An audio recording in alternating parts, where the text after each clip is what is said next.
શું તમે ક્યારે વિચાર્યું છે કે એક વેપારીના લોભ અને સ્વાર્થે તેની આખી દુનિયા કેવી રીતે બદલી નાખી? એક સમયે એક શ્રીમંત ઉદ્યોગપતિએ તેના પાપોની કિંમત ચૂકવી અને સમજ્યું કે પ્રામાણિકતા અને નૈતિકતા પૈસા અને સંપત્તિ કરતાં વધુ મહત્વપૂર્ણ છે. આ વાર્તામાં જાણો કેવી રીતે તેના લોભે તેને અમૂલ્ય પાઠ ભણાવ્યો. એક સમયે એક નાના ગામમાં એક ખૂબ જ ધનિક વેપારી રહેતો હતો. ઉદ્યોગપતિ તેની શ્રીમંત સ્થિતિ અને વ્યવસાય કુશળતા માટે પ્રખ્યાત હતો. પરંતુ તેની સમૃદ્ધિનું રહસ્ય તેનો લોભ અને લાલચ હતો. તે હંમેશા વધુ પૈસા કમાવવાનું વિચારતો હતો અને આ માટે તે કોઈ પણ હદ સુધી જઈ શકે છે. ઉદ્યોગપતિ પાસે એક ફાર્મ હતું જ્યાં તે વિવિધ પાકની ખેતી કરતો હતો. એક દિવસ તેણે એક જાદુઈ ખાતર ખરીદવાનું નક્કી કર્યું, જેની ભલામણ તેની ભાભીએ તેના ખેતરની જમીનની ગુણવત્તા સુધારવા માટે કરી હતી.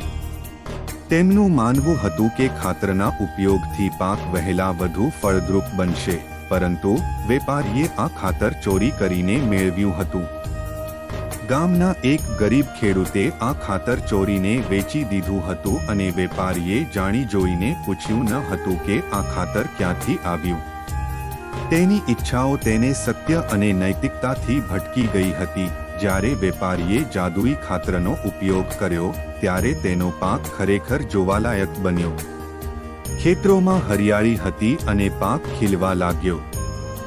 વેપારીએ વિચાર્યું કે હવે તે વધુ પૈસા કમાઈ શકશે અને તેણે ખેતીના પાકને વધુ કિંમતે વેચવાનું શરૂ કર્યું. પરંતુ એક દિવસ ગામમાં અચાનક ભયંકર દુષ્કાળ પડ્યો. આ દુષ્કાળ એટલો ભયંકર હતો કે આખા ગામડાઓનો પાક બરબાદ થઈ ગયો અને લોકોને તકલીફ પડી. વેપારીએ તેના ફળદ્રુપ પાકને વધુ કિંમતે વેચવાનું વિચાર્યું, પરંતુ તેણે જે પાક વેચ્યો તે પણ દુષ્કાળને કારણે જલ્દી સડી ગયો.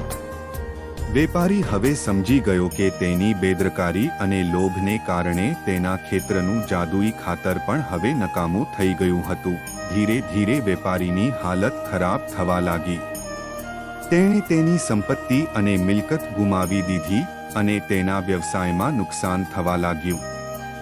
છેવટે તેણે તેની ભૂલ સ્વીકારી અને સમજ્યું કે તેના પાપનું કારણ તેનો લોભ અને અન્યના દુઃખ પ્રત્યે ઉદાસીનતા છે.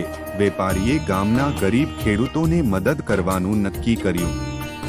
તેણે તેમને તેમનો પાક ઉગાડવામાં મદદ કરી અને ગામમાં ખુશીઓ પાછી લાવી.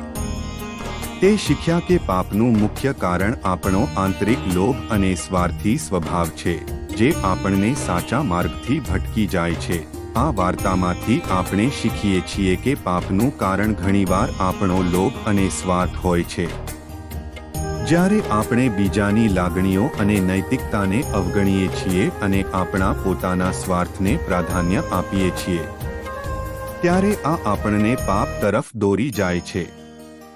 માત્ર યોગ્ય અને પ્રામાણિકતાથી જીવવાથી જ આપણને સાચી ખુશી અને શાંતિ મળી શકે છે.